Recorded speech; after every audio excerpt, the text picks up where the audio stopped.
Hey guys, Greg here on the Vinyl Rundown, and I've got a very special guest today. We're going to be interviewing somebody that I've looked forward to interviewing for a long time, and that is Zev Feldman of Residence Records and other things. So Zev, thanks for joining us today.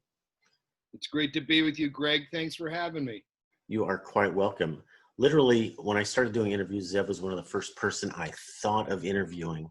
And finally, when I did my Sonny Rollins project, I had the nerve to reach out to him because he does have a Sonny Rollins record coming out, but he kind of wanted to wait and time this interview closer to Record Store Day. So that's going to be a big focus of this discussion is the big Record Store Day Black Friday that's coming this month, day after Thanksgiving.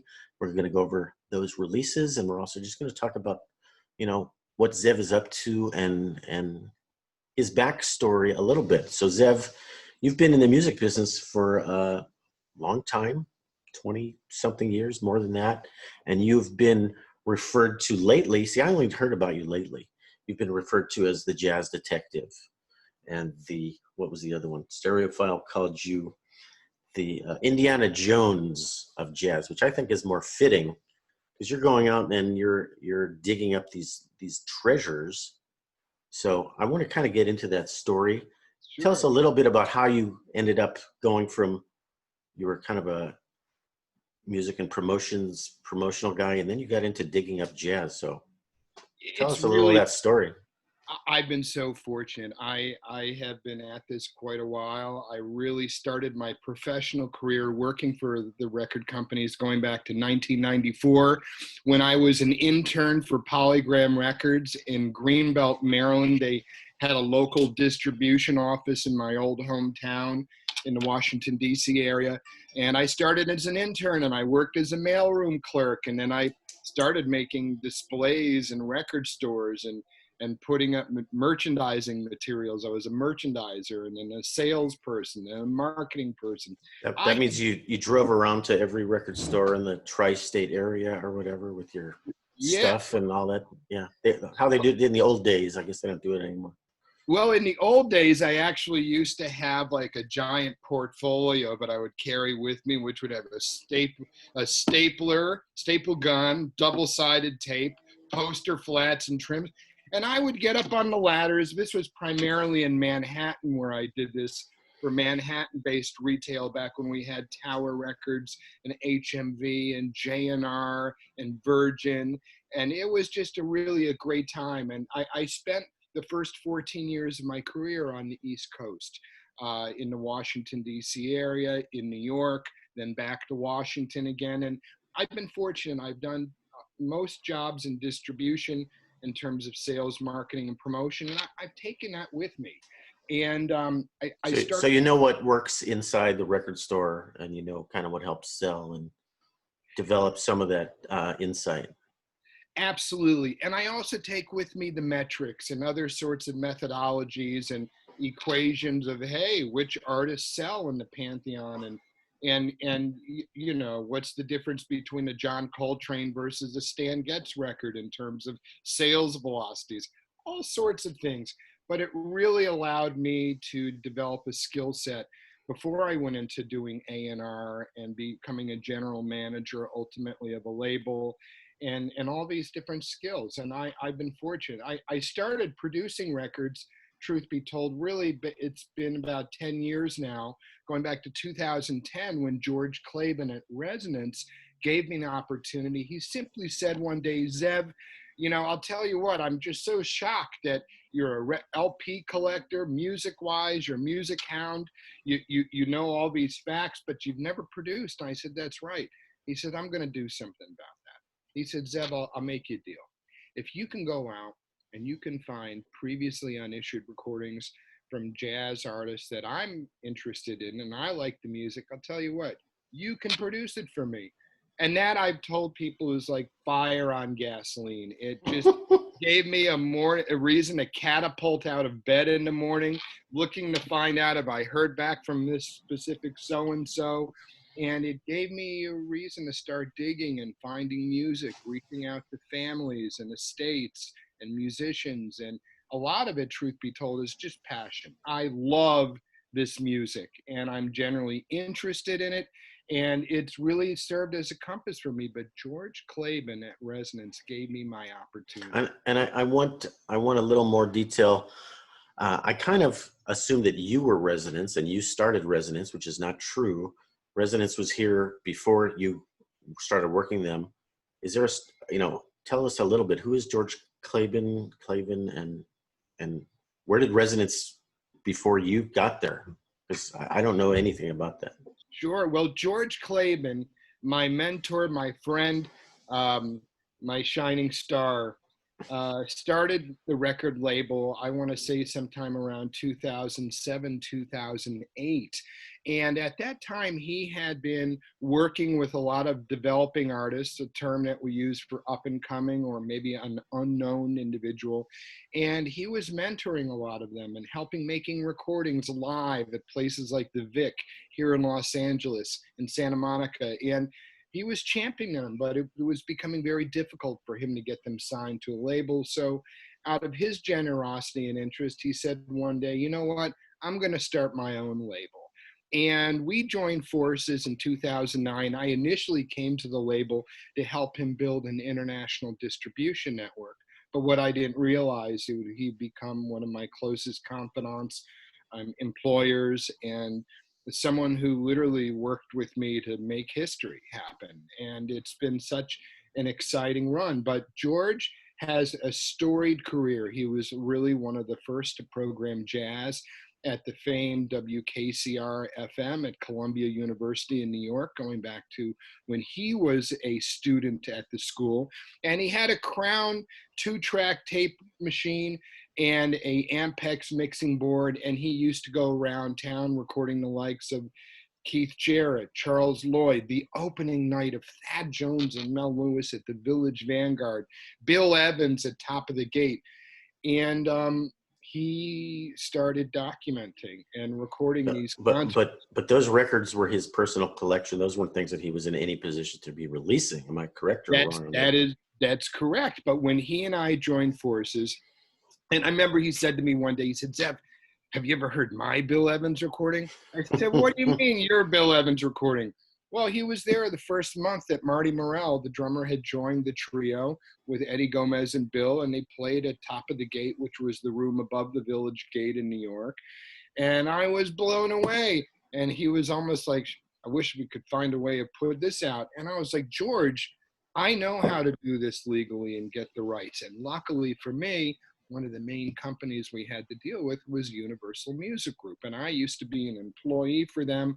I technically an employee for them now, or I should say a independent contractor. But the thing is that George had these recordings, and I showed him how to have them released and how to secure intellectual property rights with all the different rights holders, the musicians, the sidemen, if an artist was signed to an exclusive recording contract, how to negotiate that.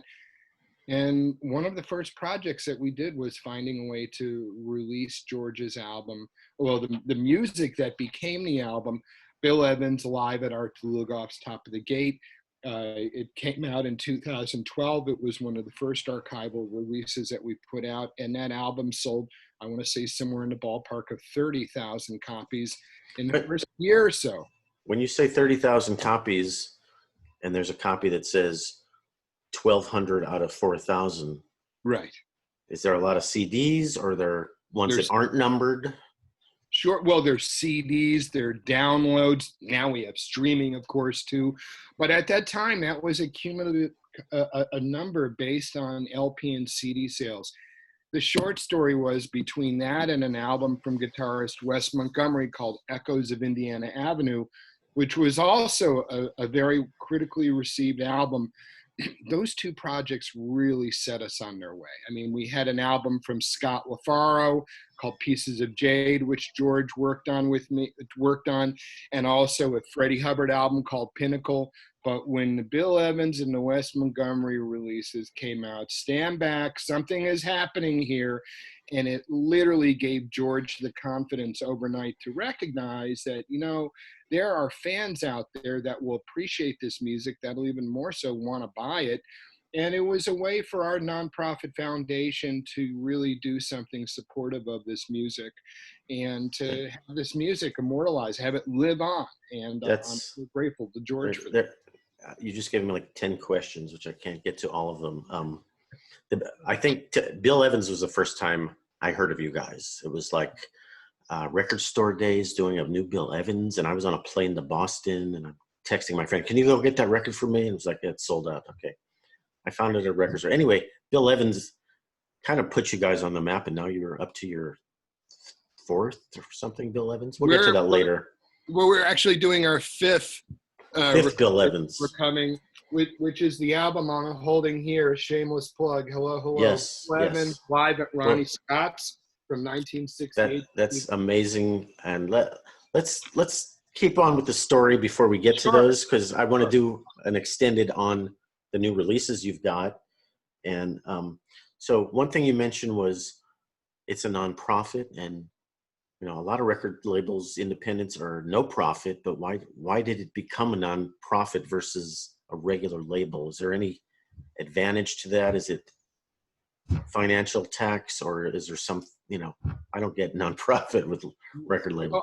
I'll explain. George Claiborne is one of the most generous individuals that I know. He doesn't have to do this at his age. And he has really been such a champion of our label, our initiatives. We are a division of Rising Jazz Stars, Inc., which is a 501c3 not-for-profit foundation that George established years ago. And it's just it served as a vehicle for him to help the cause of mainstream jazz, getting the word out there, getting people turned on, and also, again, working with the artists over the years that he's been involved with. Just to mention a few of those names: vocalist Polly Gibbons, pianist Tamir Hendelman, violinist Christian Howes, pianist Donald Vega, Kathy Rocco, vocalist, a long list of individuals. And George really sees this as philanthropic work, because that's what it is. He is not going, when we put out a release on Resonance, hey, you know what?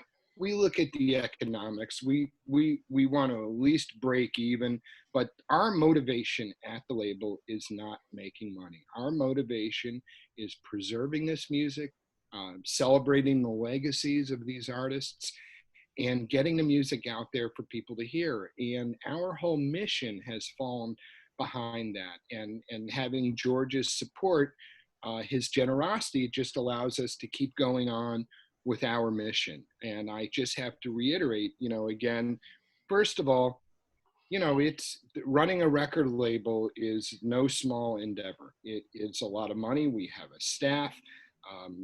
There's overhead, but the fact that we get to do this with this dedicated mission is really special. But that's where the nonprofit side of it really falls into place, allowing us not to have that gun to our head. Again, we're trying to make sound business decisions at the same time.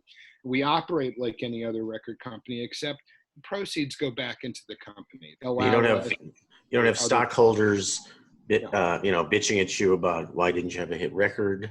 No. But maybe it gives you an advantage when you walk into the estate of whoever, Bill Evans or somebody, saying, we're not evil record company trying to milk you out of money. We're just trying to preserve this legacy as a nonprofit. That probably gives you an advantage to other people who might be knocking on their door with all kinds of projects. Would you think there's anything to that? I would like to think that. We operate like every other record company. We have to deal with advance payments and negotiations to a variety of different parties, like every other company gets to do. But you're right. We have that flag behind us that we are constantly waving, saying, hey, we're doing this for the love of the music. It's not about it's not about the money. It's about preserving this music and George's generosity and getting behind that he's dedicated so much of his efforts, including doing the bookkeeping and invoicing. Oh my gosh, it's a pain in the neck, I'm sure.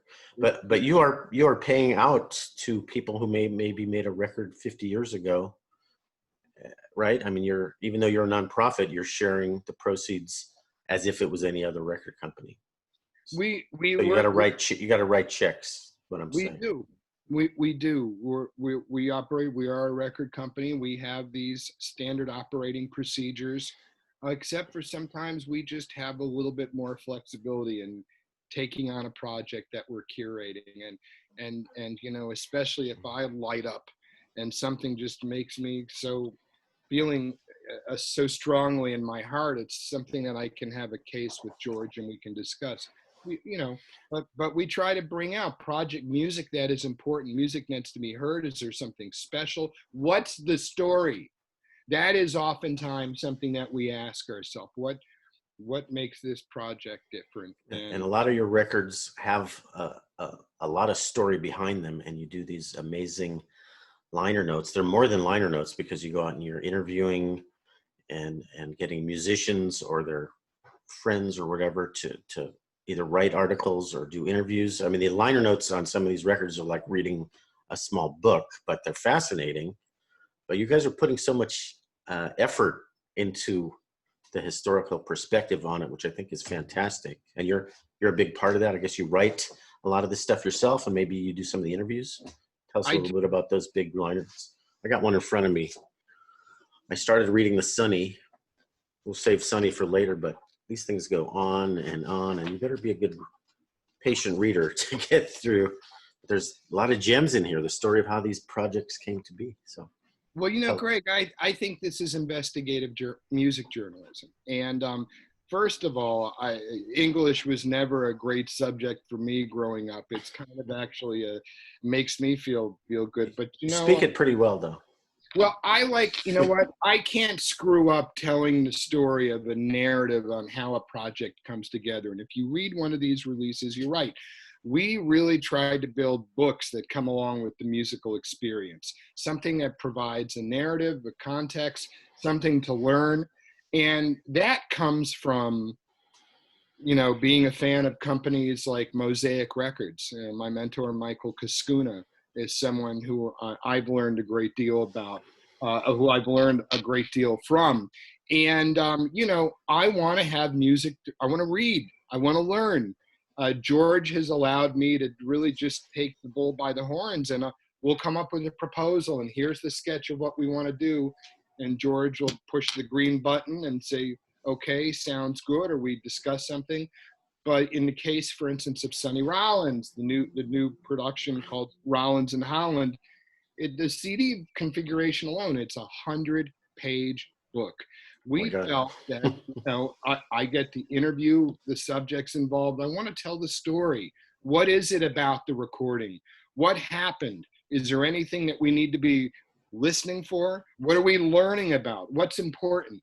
In the case of the Sonny Rollins, you know, this happened to be at a very important period in Sonny's life, 1967, without a recording contract. And we go in and we tell the story. And you know, with the musicians, we have interviews. And I am so proud of this project. This is coming November 27th on vinyl. The following week, it'll be available on CD and digital for downloads. But Sonny Rollins, the greatest living jazz legend, arguably. And that's what I've said over and over when I did my Sonny project 2 months ago. He just was so supportive of this endeavor. And I was just very proud to get a chance to work with him. Did you meet him in person? I have met Sonny in person a handful of times over the years. I think the very first time I was probably about 19 or 20 years old. I actually hung out backstage at Wolf Trap in Vienna, Virginia. There was a jazz and blues festival, and me and a whole bunch of young whippersnappers got to hang out, hear him playing scales, rehearsing, and spent some time with him backstage following a performance. And I did an in-store signing with him when I worked at Concord Music Group for his album Without a Song. I've just felt so fortunate. But when you get a chance sometimes, getting a chance to work on this project with Mr. Rollins and with his longtime associate, Miss Terry Hinty, was just a real total joy. But Sonny, is just such an interesting man. He has accomplished so much. He is wise beyond his years, to put it mildly. And just philosophy, talking about life. I feel like my life is richer for the experience of this journey that I've had a chance to go on. And I'm so happy to be able to talk about this. We've kept so much of this back until now, and here's the moment where we get to finally share He was, about this experience. his 90th birthday was September, and I kind of launched the interview portion of my channel by reaching out to people to interview who knew him or knows him, and Eric Wyatt was a huge supporter of what I was doing. I think he may have put me in touch with you, but everyone I talked to, he's such a warm person. He's such a humble person. He likes to hang out with fans, kind of the opposite of a Miles Davis. You know, he loves people and is supportive. So that's great. He's still around, not really playing, but I'm really fortunate to even see this thing come to life. A 3-record set. We can sort of talk about the records now that we've got so far down into Sonny. Sure. Yeah. This is a 3-record set, and Sonny was in Holland in '67, and a lot of American jazz artists found themselves more welcome in Europe, places like Holland, than America. So is there a quick story behind why Sonny was in Holland? He was just touring? Well, it was a tour. More tour than that. Yeah, it was a tour that came together, and this is around a very spiritual time in his life. Sonny had been spending time in an ashram in India, and just I get a sense of a lot of self-exploration within himself. And then when we had a chance to talk, I asked him, so did you take these experiences with you? And it was just overwhelmingly yes. And you listen to this music with pure, total unabandonment. They're taking chances. As Sonny said, this is take no prisoners music. And with Sonny, bassist Ruud Jacobs and drummer Han Bennick, these guys were just incredible. And Sonny knew the caliber of their musicianship before this was put together. And we basically captured 3 different performances that were taken at the Vara Studios in Hilversum. You know, that's the very famous place where Eric Dolphy recorded what became the album Last Date. Bill Evans actually recorded there too for an album that we put out called Another Time. And it's really one of the great studios in the Netherlands, in Europe for that matter. And they had really incredible techniques for miking and engineering an album.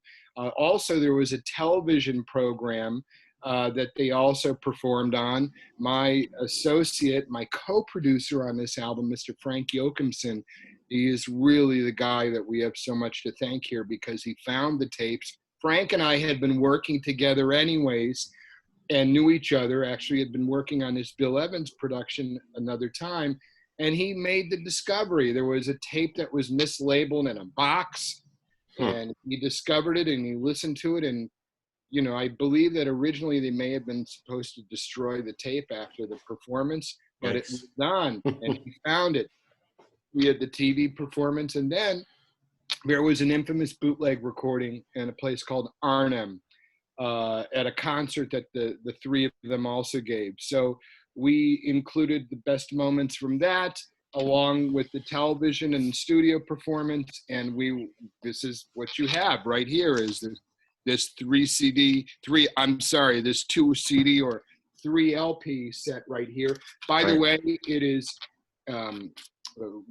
we worked on it at Resonance Studios, but it was also cut by, your tone poet fanatics will be very familiar with Kevin Gray, the great engineer at Coherent Audio, and he cut the vinyl for us. He mastered it for vinyl. So, man, it's just a great experience. I mean, it's Sonny Rollins. I mean, what is there to say? The fact that he process himself.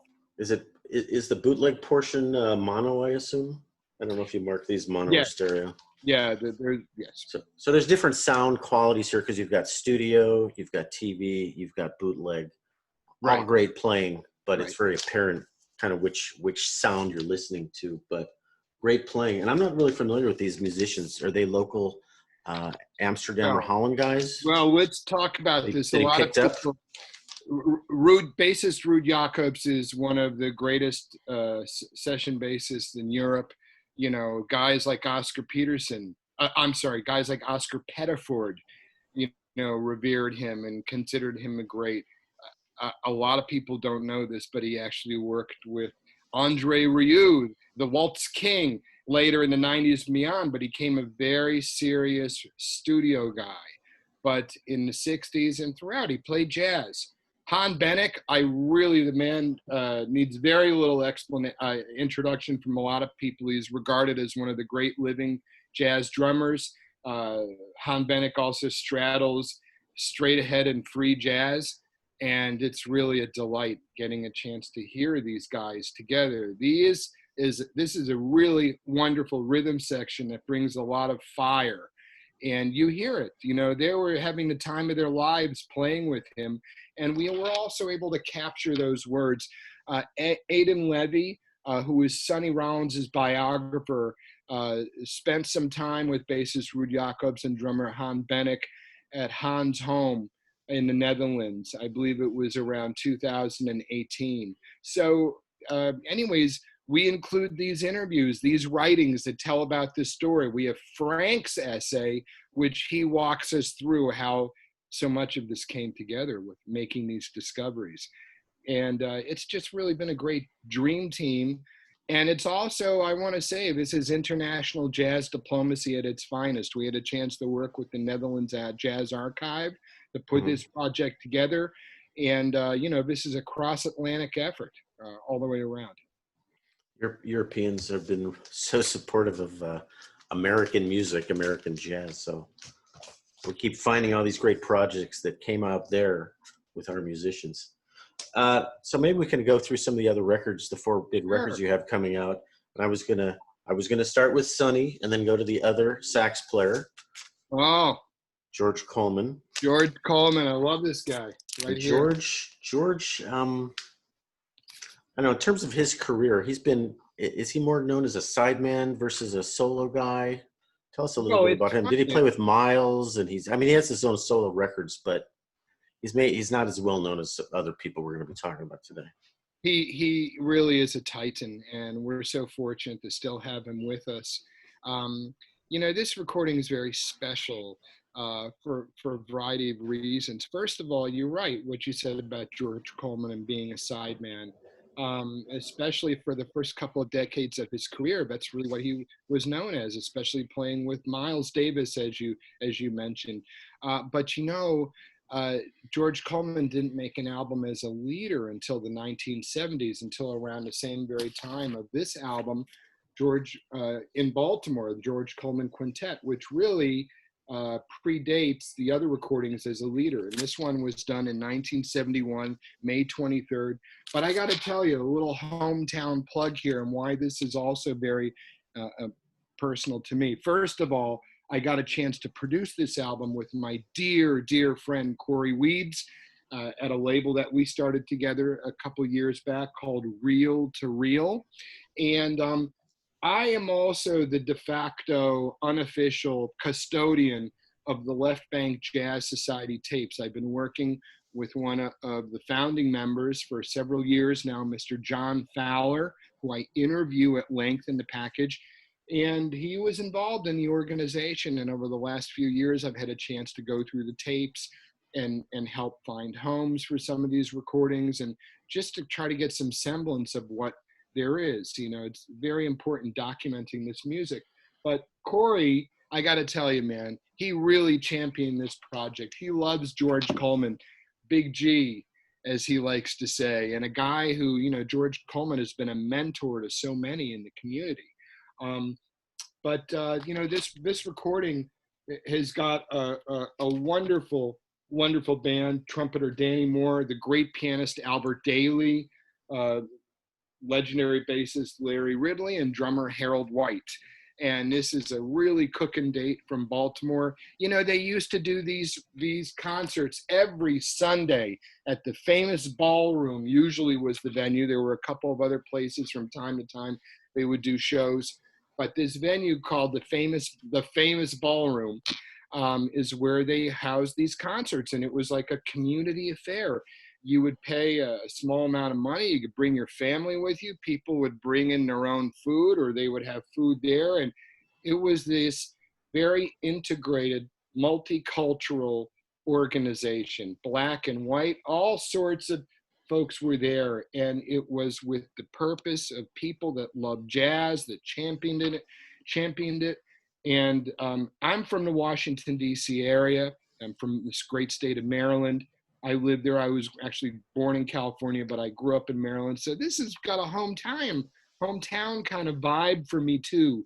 Something that I'm very proud about. And Corey and I also released an album from the great vocalist Etta Jones a couple of years ago, also from the Left Bank, which is around. So, man, but George Coleman, the Big G, and also mastered by the great Kevin Gray at Coherent Audio. I got to listen to this one. The sound quality is very nice. It has a really live vibe. The saxophone is really I mean, you can hear the breaths and the fingers. It's really present. It's a really nice sound, kind of like a live club gig, but I guess it's more of an auditorium than a club. But it has that very live, real ambience. So very nice. So reel to reel, is that becoming an imprint of Resonance, or is it its own thing? These are unrelated labels. I have to tell you, I'm very fortunate. Thanks to George Claiborne's generosity and understanding, he allows me to work for other companies. I'm technically an independent contractor, by the way. Mm-hmm. So I work for other companies. I work for Corey Weeds. I work for Blue Note Records these days too, which is something we can talk about. Definitely. I'm also working with Impulse for that Thelonious Monk record behind you. I'm working for Real Gone Music. Over there. Yep. I'm That's working backwards. I'm in a mirror here. That's okay. I have an opportunity to work with a variety of really great people, and I'm just very fortunate. Another label, Elemental Music, which was really one of the first outside Resonance. They came to me, Jordy Soleil, who's a dear friend of mine. Jordy owns a company called Distri Jazz, which is the preeminent independent jazz distributor based in Barcelona, Spain. What's the name of it? They're called Distri Jazz. But Distri Jazz started a label for me, and several years ago, one of the first releases we put out was this record I'm holding right here from Jimmy Giuffre. It's a good record. Yeah, thank you. I got to listen to this too. Thank you. And by the way, those are George Claiborne's tapes. George wasn't interested in putting out those recordings. I said, George, I was so fired up about these recordings of Jimmy Giuffre that were made in this important time of his career where he wasn't recording, but he was playing live. So I convinced George to sell the tapes with the understanding that Mrs. Giuffre would get paid and the musicians would get paid, and it worked out. And we even had a wonderful story, an arts and leisure piece in the New York Times that folks can Google about that project. Really? And that was great. So yeah, I got to thank my lucky stars for George that's allowed me to do this. So that's on Elemental. Yes. But mastered at Resonance. That's right. But that's coming out as a records. No, that was already Record Store Day. Yeah, this was actually just released independently. Okay. There was a Jimmy Giuffre Record Store Day, but maybe you had nothing to do with that one. I had nothing to do with it. That one was on Org Music. Right. Okay. You got it straight. Jimmy Giuffre is somebody that, again, is not that well known unless you're a kind of really hardcore jazz person, but he was really innovative. It was, I don't want to say ahead of his time, but I mean, there's an Ornette Coleman piece on here, and his stuff it's kind of like free jazz, but it's a little tamer. There's a little more space and a little more breathing room in it, but it is pulled my headphone up. Very interesting guy that I think needs more attention. So that's great. So of the what I call 3 or 4 records you're putting out on Record Store Day, not all of them are Resonance. No. So George Coleman is not. No.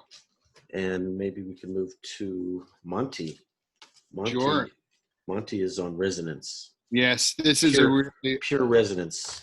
Yeah, and I got to tell you, this is really a George Claiborne special here. Of his recordings also. Too. Yeah, you know, George, I love Monty Alexander. I've been listening to him since the mid 1990s. I actually had the great fortune of doing marketing and promotion on one of his albums that was called Yard Movement on the Island Jamaica Jazz label back in around 95, 96. And I fell in love with Monty's playing. To me, he is like a disciple of Nat King Cole and Errol Garner and Red Garland and all these different guys. And he has something even just so special, so much dynamicism, power, intensity, and sensitivity and beauty to come through. And anyways, George was working with Monty, was going through all these different recordings and found these 24-track tapes that were made. 24-track meaning that this was a really high quality recording, totally fully maximizing the audio fidelity potential. And the recording was made by a guy named Mac Emron, who a lot of people know because his very famous studio called Criteria Studios in Miami recorded Aretha Franklin and the Bee Gees and Eric Clapton and a long list. And he brought his sound truck to Bubba's in Fort Lauderdale, and he recorded this trio with Monty, bassist Paul Brenner, drummer Duffy Jackson, and percussionist Bobby Thomas Jr., who folks may know from Weather Report, just as an example. Anyways, you can hear this recording. It's a 2 LP, 2 CD set. It's wonderful. You know, it's really it's an audiophile recording. You know, I got to listen to this nice and loud on my nice system, and I was blown away by the sound quality. It is audiophile. The piano is really, really present, dynamics. And I was trying to figure out this wasn't a bootleg. This is like, somebody recorded this with the intention of what, you know? It didn't get released for decades after he put all that work into it, you know? And he gave Monty the tape, and Monty was holding on to the tapes. Yeah. And sometimes it just seems like, you know, it can be years later you make these discoveries. At the time, for a whole variety of reasons, things don't come out.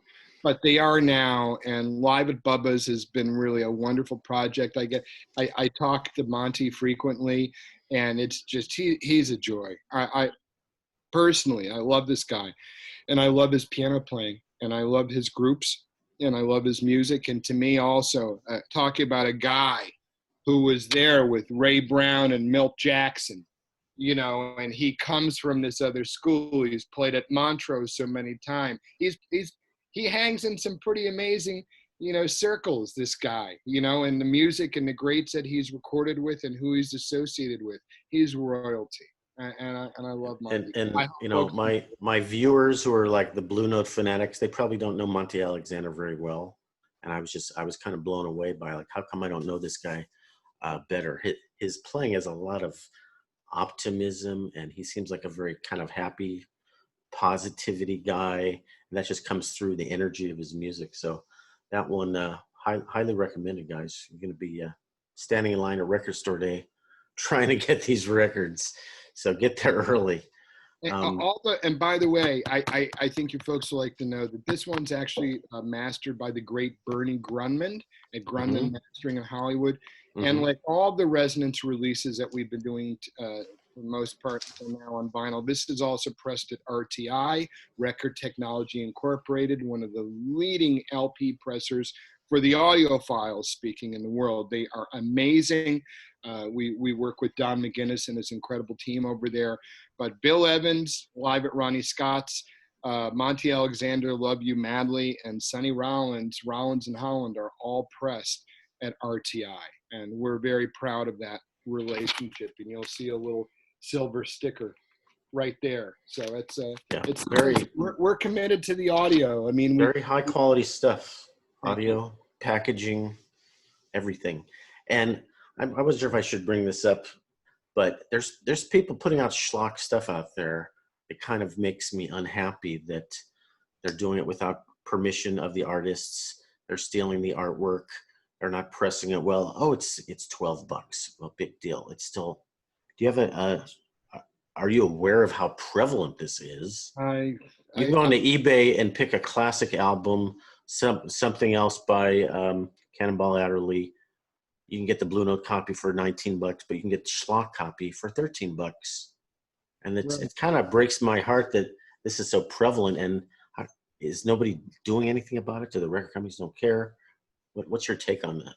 Well, there are different laws in the world too, in terms of projects becoming into the public domain or not. Really, one of the big issues is the artwork on the album covers, but which differentiates it. But no, there is a distinction. There is a difference in working with the original analog source, and from the company that rightfully owns it, towards a third party. You know, this morning I just saw. On Facebook, I follow these groups of jazz vinyl lovers, Blue Note spinners. You and I are both on most of those.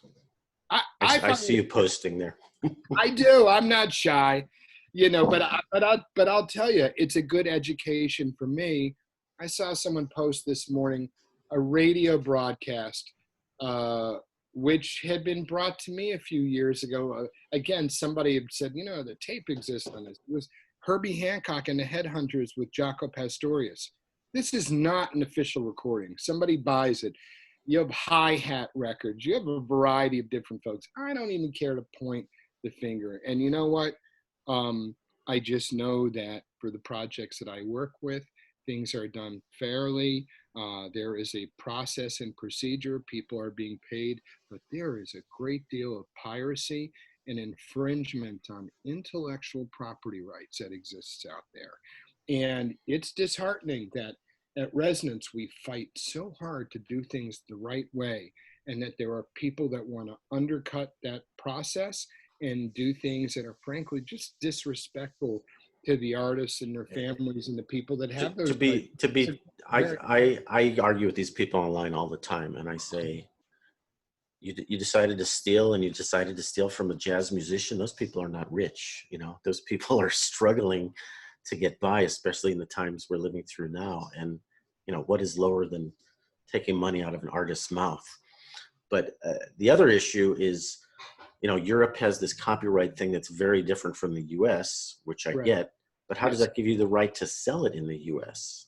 I go to my record store down here on Ventura, and there's Bill Evans for $23, and Bill Evans, the same record on El Crapo for $12. Why is it legal to sell here? Do the record companies want to police it? They don't have time. You know, for a variety of reasons, I don't have. Or should I stay out of that? Oh, it's okay. But yeah, working with a CD source that somebody's using to press the vinyl. And yeah, you know, these things happen in the marketplace. You know, I've just known, because I've been privileged to a lot of it, that, it's just a frustrating thing. You know, I'll just say that we're trying to do things the right way. You guys are doing it right. You guys and not hear just all the rights. It takes time. It takes time and lawyers and negotiation. You know, the stuff Not I work easy. on Corey or Elemental. I mean, you can't just put out a tape when you find a tape. You have to find the person that has the tape, negotiate with them. First of all, deal with the family, deal with the musicians. Is there a record company that the artist was under an exclusive term to at the time? You have to deal with that entity. And all these factors are there. Whether or not some people decide to obey the process is something else that I can't get into or explain. But it's a complicated thing. But I live by the golden rule, man. I mean, in terms of working on these releases, being respectful, doing things on the up and up. Well, this came out with the Monk record that was on its way to be released with Impulse. And Danny Shearer talked to me about this a couple of weeks ago. He said at the very last minute, Columbia, Sony came out of the woodwork and said, "You can't release this record." Were you involved with this record at that time, or was that kind of after you had already done your thing? I had been involved. My story with the Monk, and I don't want to get into the whole thing about it being paused. Everything was worked out at the end, and I think that's the important thing that people need to know. But I'm very fortunate to have a long-standing friendship with the Monk estate. I've known Toot and Gail for a number of years. I actually first met the Monk family, I guess it was in 1991, when I was an 18-year-old production coordinator for the Thelonious Monk Institute of Jazz. I got to drive Clark Terry and his wife to the airport in my parents' minivan. That was a very great experience. That sounds like fun.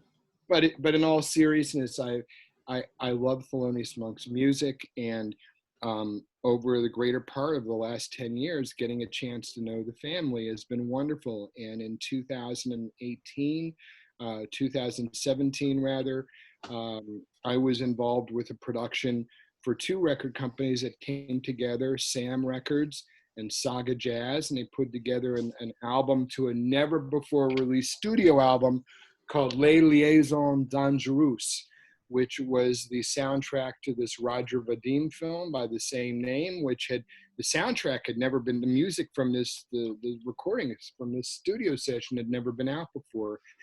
And I was in Paris. I remember I was on there for a trip, for a business trip, and I got contacted by these guys, but we have this tape. So we all joined forces, and it really just ended up strengthening my relationship with the Monk family. And I just, they're family to me. I'm very lucky in including Thelonious the Fourth and Sierra and Gail and Toot. We're down to a Thelonious the Fourth already. Yeah, well, you know, T.S. Monk, the drummer, I know about him, and he's got, I guess, kids and grandkids. He's the third. He's the third. Okay. Yeah. So you know, by a generation. Yeah, he's Toot, and Thelonious the Fourth is Thelonious. But you know what? I'm just so privileged, and I love them dearly. They've been very kind to me. And basically, we had tried doing the Palo Alto recording at Resonance for some reasons. It just didn't work out. Sometimes that's the case. Not everything is always a great fit. But in the process, once I knew it wasn't going to work out with Resonance, I said, why don't I introduce you to my friend Ken Drucker at the Blvd Music Group, and Blvd Label Group, rather. And through those conversations, they ended up working out an agreement. And then one afternoon, I got a phone call from Doug Holloway, my good friend who oversees the business affairs for the Monk family.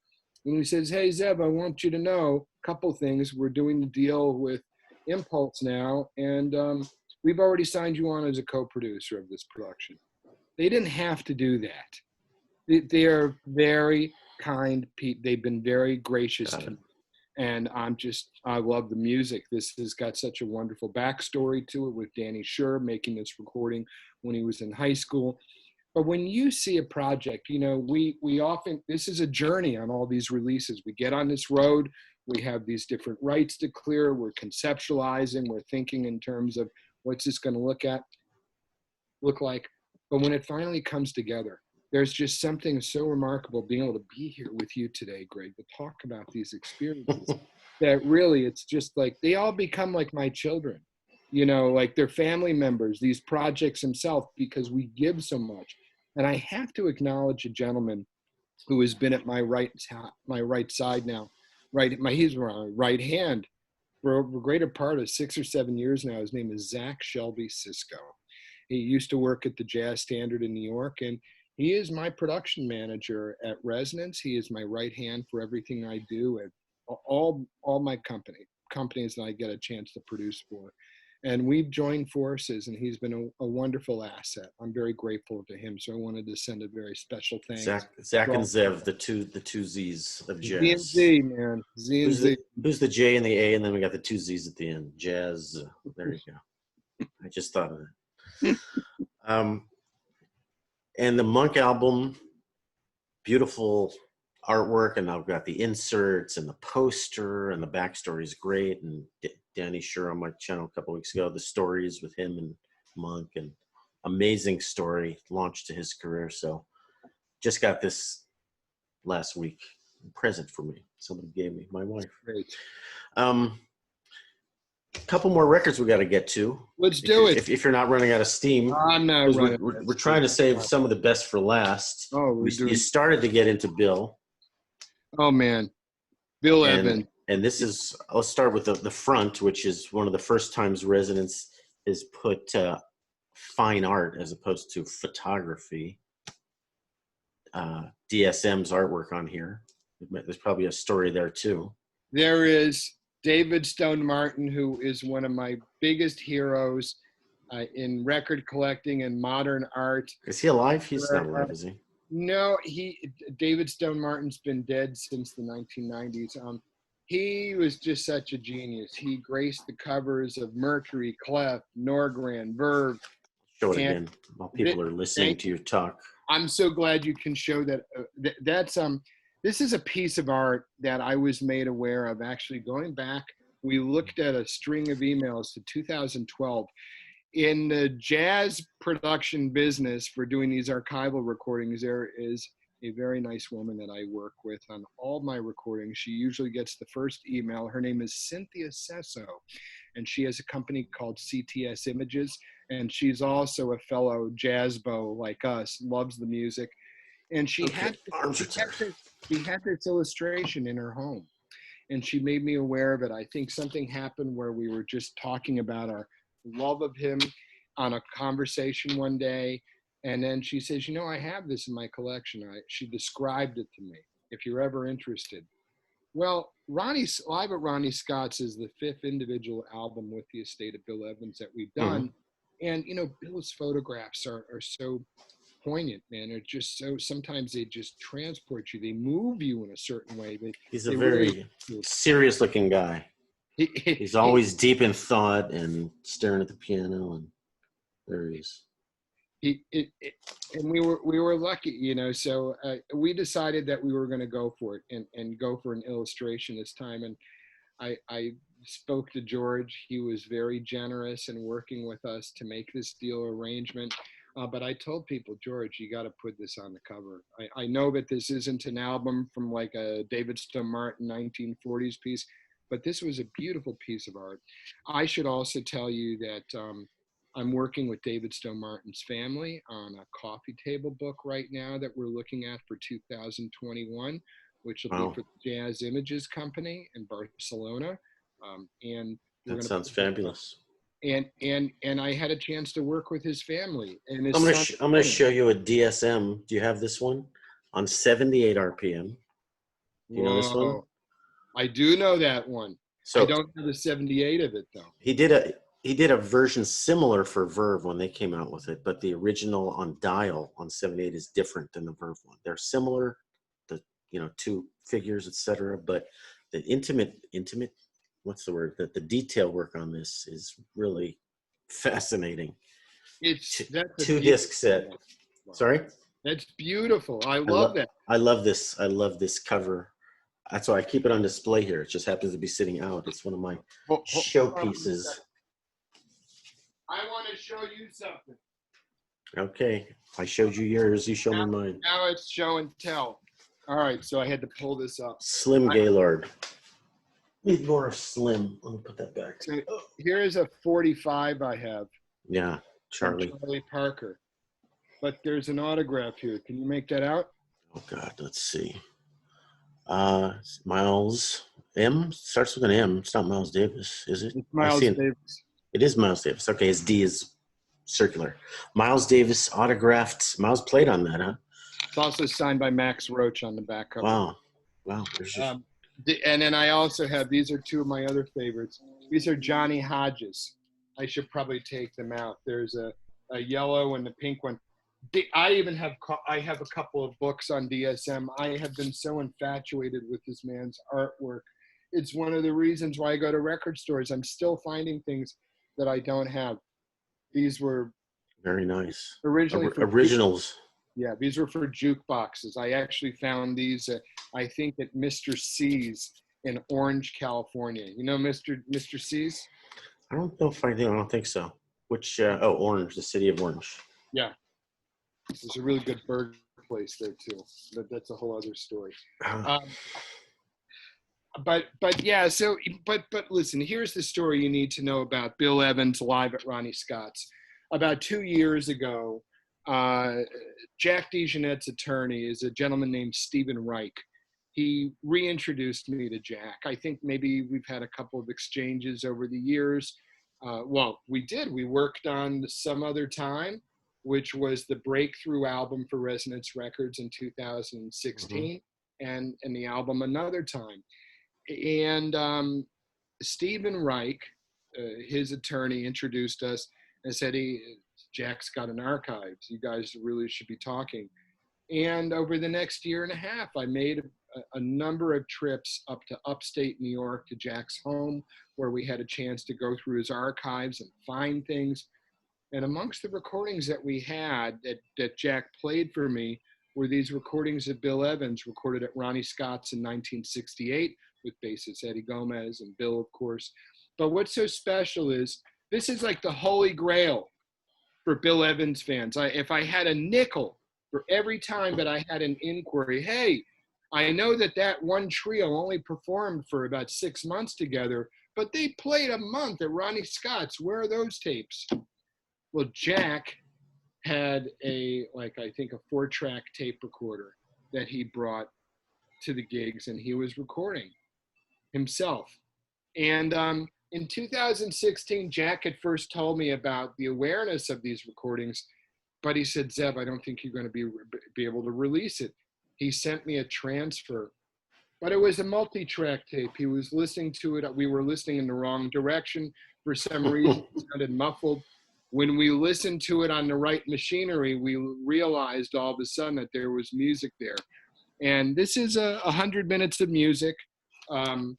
This is just, it's really wonderful. It was recorded in July of '68 at Ronnie Scott's, which is one of the legendary jazz shrines. It's still around in London in a different location. It was originally in Soho. But this is a really very special release for us. And I gotta say, Bill Evans is just a guy that continues to inspire and create new fans all the time. His music is just timeless, and there is just something so inspiring when you listen to the man go into his canon. He played a lot of these songs, but almost every time he played them, it was a different experience. Night after night, he found a way of bringing inspiration to do something even more uplifting, finding ways of just, I don't know, like they're all unique individual pieces of art, these compositions that he performs, and includes a lot of originals from him as well. But I'm just so proud. We're having a chance now to work with Evan Evans and the Bill Evans Estate. This is our 5th production together. We also did a compilation called Smile With Your Heart, which we put out last year, which has a beautiful illustration actually from the great Japanese artist Takao Fujioka. And I love it, man. I love Bill Evans. He inspires me. And I love when people are getting into this music and they discover Bill. There's so much to listen to, so much to learn from. And again, I want to thank the Bill Evans Estate, and especially Evan Evans, who has been a champion of ours at Resonance and given us the opportunity to do these productions. See, without the family, you can't do anything. You're stuck. Right. So we're very lucky to have them. Why wouldn't they support these efforts? Because it's great for their family, their legacy. Very, very nice packaging as always. Great song list. I mean, all these songs are the ones I would probably want to hear if I had to name some of my favorite Evans songs. So sorry? And you gotta read the writing. Again, the books that comes with this. We hired the great British author and journalist Brian Priestley. We have a wonderful interview with bassist Eddie Gomez, Chick Corea, and Jack DeJohnette. We got them on a Zoom call. We had some questions for them, and we just let them run. Talk about Bill. Talk about this music. Did you release the Zoom call? Did you upload it to the residents? Do that. YouTube is where it's at. I can't read. There's no time for reading. I gotta watch. That's why we're here and not doing this in print. We plan on it. The wave of the future. And I'm also very happy too. In 2017, I had a chance to go to the home of comedy legend Chevy Chase at his home in upstate New York. And a lot of people don't know this, but Chevy and Bill Evans were really good friends. Did not know that. I know he's a jazz fan and a piano player, but I didn't know he hung out with Bill Evans. Bill even gave Chevy a pair of cats that he had until they were adults. And they used to talk on the phone. Read the interview with Chevy. Very enlightening. But again, just another example of how do we heighten the experience for the consumer out there that's going to get behind these releases. I want them to have something to read, hold in their hand, something that just, gets them excited. I want people to feel really uplifted about these productions, especially so many of them. They've been so supportive, working with Record Store Day and lining up and getting these records and putting up with the process. It means a lot to this producer, I'll tell you that. I'm one of those people lining up too often. It's like getting out there and full of coffee at 7 a.m., waiting in line for 3 hours. It's worth it when you get the stuff that you need. And I've got the Bill Evans and handful of goodies, but I don't go overboard. So Record Store Day coming up. It's only a few weeks away. I hope people November are going to be 27th. Yeah, exactly right after Thanksgiving. People need to get in line now to get these records, so you might have to camp out. But when let's talk about the wears off. That's when it'll be good timing. You'll Yeah. have a good night's sleep. You'll get up a little early. Yeah, the tryptophan. And the one I was at a couple of weeks ago, it was a social distancing, so the line was so long, 6 feet, and it was down the block, and I don't think I even bought anything. Which store were you at? So I go to usually over here in Tarzana. Do you know this place, Record Trader? Yes, I do. No. What's it called? It's called CD Trader. Right. Go for CDs, but that's what I've been going there for 25, 30 years. You've got a lot of records in there. It's always kind of mayhem because the line is so freaking long, and then they let you in and you send in another line inside the store. Well, whatever. You get what you get, and then you just go on eBay and buy it later. It's sad to see people grab up these records and then just turn around and flip them on eBay for a profit. But again, that's how it works. So let's talk about what you're doing with Blue Note, because that's a new wrinkle. You're having these relationships with a lot of different companies, but where is it? Blue Note. What's your association with Blue Note? I am so fortunate, so lucky. Blue Note, like a lot of us, is one of my favorite labels of all time. I've been listening to them since I was a teen. I think some of the first jazz music that I ever bought was on Blue Note. The legacy of Alfred Line and Francis Wolff, Bruce Lundvall, Michael Kaskuna. I mean, so much love for that organization. And in the summer of 2018, they contacted me and we started having conversations and about joining their staff and as a consultant. I had just gone to work as a co-president, been made co-president the month before at Resonance, and I started having these conversations with Don Was and Justin Seltzer. They invited me in, and we found a way of making it work so that I could produce for them. And they've been so gracious, so kind, allowing me to contribute to their team. So that means bringing tapes, suggestions for recordings of things that could come out. We have some new digital compilations, streaming, which are actually very sophisticated for the core fans, which are going to be coming out very shortly, which I'll have some words about on my social media. Do you mean new music when you say that? I mean taking the boogaloos, bossas, and calypsos of Lee Morgan onto a standalone compilation, taking the Latin-infused music of Bobby Hutcherson on its own, taking I'm sorry, my brain is freezing on me on the last one. Bobby Hutcherson. Donald Byrd or Lou Donaldson. I'll get back to you on one of those guys. Yeah, but the point or is that we've been working now on some wonderful projects over the last. I started with the label in January of 2019. The album behind you, Just Coolin'. Which way is it? There you go.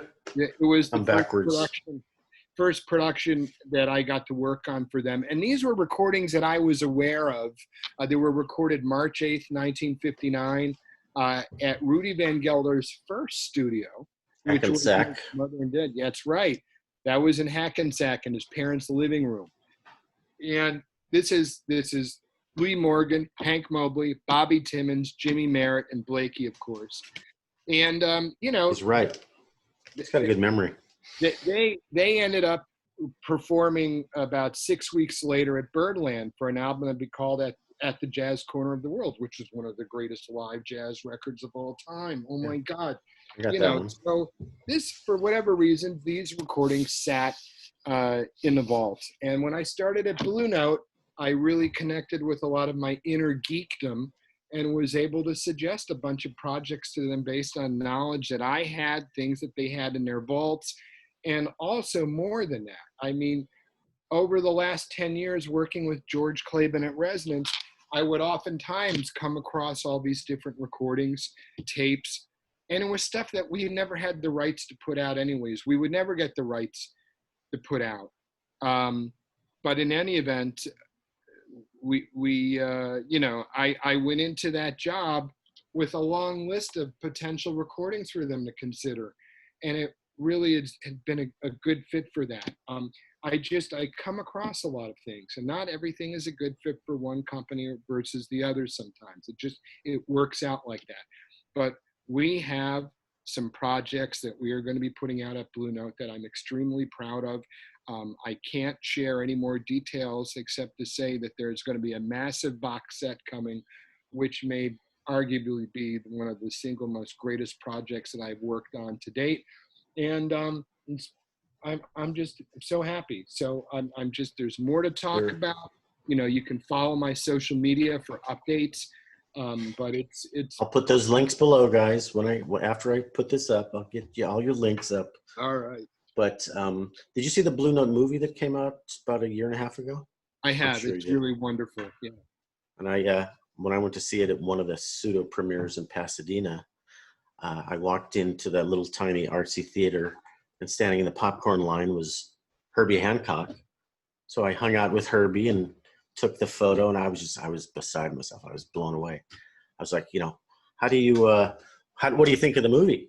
It's like, I haven't seen it. So I got to see it for the first time sitting right in front of Herbie and look over my shoulder and see his reaction every once in a while when him and Wayne are up on the screen. How cool. That was a mind-blowing experience. Much further away from, you're hanging out with these guys daily, but, once every 10 years I get to meet a legend like that. So, yeah, Blue Note is really, and Don was really done a lot to bring Blue Note back to where it should be, because it had some rough years there in the Liberty era and all that stuff where they maybe weren't putting out the best stuff. And now that they've gained the respect, and the vinyl revolution has really probably helped our bottom line quite a bit. But one of these sort of trends is this tone poet thing. Mm-hmm. And I don't know how involved you are in it, but my observation is Blue Note is kind of doing a smart thing by pulling these super high quality audiophile stuff kind of back in-house, instead of there's these other labels, Music Matters and Analog Productions. And maybe Blue Note was missing the boat by not embracing that audiophile community, because these people seem like they're spending a fortune on records. And what's your observation on that? I think it's all worked out. I have to tell you, I salute Joe Harley for the wonderful work that he has done as the tone poet. I've been an enormous, and also, to Don Was and to Justin and Jem, the entire Blue Note team, for choosing the right titles and really having a methodology and being very tactical, being very strategic about which ones you put out. There is a method to this madness and a science, I know, that goes into it in deciding which ones to put out. And that's a lot of decision making. But I've been purchasing and collecting the Music Matters pressings of Blue Note for a number of years now. And I got to tell you, I think it was the first time that I heard Joe Harley's work on Right Now from Jackie McLean. Here's a record that I listened to a million times. I put on the tone poet version, and there was just something different that spoke to me about the fidelity, the sound, hearing nuances in the mix that I hadn't heard before. And it's like that with this tone poet. There is a reason why they are as successful as they are. They're doing incredible work. And, Kevin Gray at Coherent Audio, again, is a driving force in that, as is RTI. And they just do really great work. But they sound amazing. There's a reason you want to have those in your collection. They do. They do sound amazing. And I'm glad to see it at a price point that's a little more accessible and not so much scarcity. Because this whole audiophile, it's kind of this little limited club where only guys who can afford it can get these $60 records, and they're sold out in 2 seconds. So Blue Note is kind of bringing it down to better, wider distribution, let's say. More people have access to it, and they're not impossible to get. Some of these records are now going for $500, you realize, a few years later. You know, I'm looking forward to the Wayne Shorter coming out next year for $25 instead of getting a Music Matters or whatever for $500. It's, you know, all that money's going to some aftermarket person, not into the pockets of the record company. Anyway, the economics of it is something that I pay attention to because, you know, I like to collect a lot of records. And you can't have all the ones you want, unfortunately. I love the fact that these are also more affordable, and also it really invites more younger people to the party. Exactly. Allowing them to listen and being a part of this, and a chance to dig and to get turned on, and then it's really discovery. And it reminds me of what it was like for myself getting into this music, not knowing, except back, 30 years ago when I was buying the Japanese 1500 series Blue Notes. By the way, there's a section of my wall where the Japanese ones are, and then the domestics. But with the opium and everything, I've been a Blue Note fan a long time. I got to tell you, I'm just really proud to be affiliated with this organization, and I'm very grateful to do what I'm doing with them right now, for sure. It's fantastic. Looking forward to seeing what you guys come up with. Thank you. I think we're getting close to the end of our attention spans here. I don't think I have much else. Any other projects or special stories you want to share with us? Or yeah, is it time you probably have thousands, but you can hit us with a couple, a little more. Yeah, we're going to be making an announcement soon, but I'm working with the estate of the late great trumpeter Roy Hargrove for some unissued recordings that Resonance is going to be issuing next year, which will come out probably around Record Store Day for April 2021. I'm also working on another coffee table book for one of my heroes, one of my friends and mentors, the great Don Schlitten. A lot of people may know that work. He was a designer, a record producer, Prestige Records, Xanadu Records, RCA, MPS, and he is a Renaissance man. And we're doing a coffee table book currently of his photography, capturing so many incredible greats, from Monk, Miles, and Coltrane, Booker Little, to Sonny Stitt and countless others. And I'm very much looking forward to becoming an author in the next year, getting a chance to be between that and working with the estate of David Stone Martin. I'm just, it's a lot of fun. I mean, I live every day with purpose, with trying to live it, to the most of its possibilities. And I'm inspired. I feel really good. I'm very fortunate to be in this really great place in my life. I do not take it for granted. And I have to thank everyone that's out there watching this. I so appreciate all of your support, buying these projects, making them possible. And I'm just going to continue to do the best work that I can, that I know how to do. We're very fortunate to have somebody as passionate as you, trying to preserve and promote this great music of ours.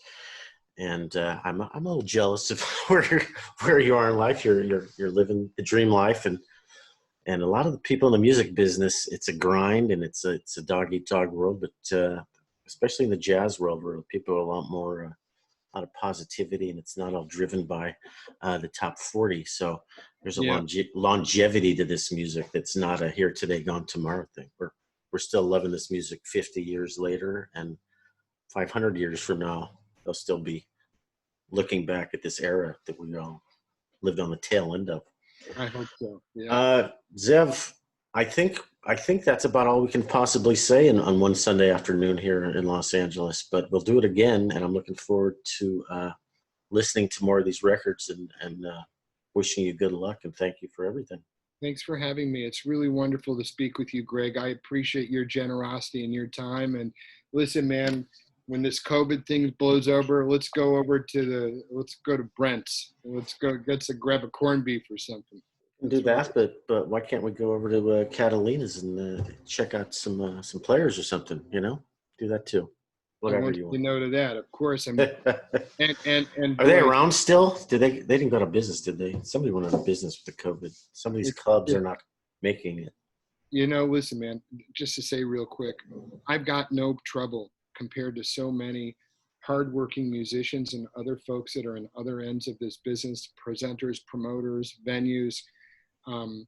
I just hope that I don't seem like too much of a burst of sunshine. There are people out there right now that are hurting, and I thank my lucky stars every day to get to do what I'm doing, and I know that you love and you're a champion for this music, Greg, yourself. So you know, my hat's off to you for doing the vinyl rundown and for having me today. And yeah, babe, onward and upward. You too. All right. Excellent. All right. I'm gonna hit the stop button. So thank you, Zev. Thank you. We will talk to you soon. Where's the button?